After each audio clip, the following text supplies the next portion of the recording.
యేసయ్య నామములో వీడియో చూస్తున్న మీ అందరికీ నా హృదయపూర్వక వందనాలు తెలియజేస్తున్నానండి.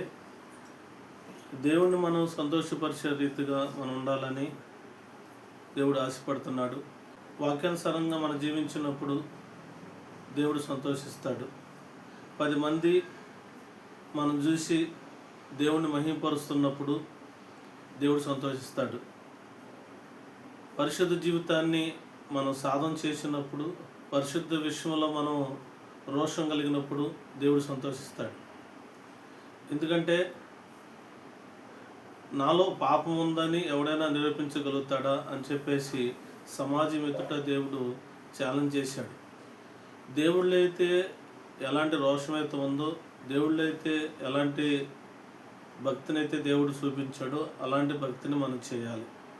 ఆ భక్తి మనం చేసినప్పుడు, ఆ భక్తి మనలో దేవుడు కనుగొన్నప్పుడు దేవుడు ఎంతగానో సంతోషిస్తాడు.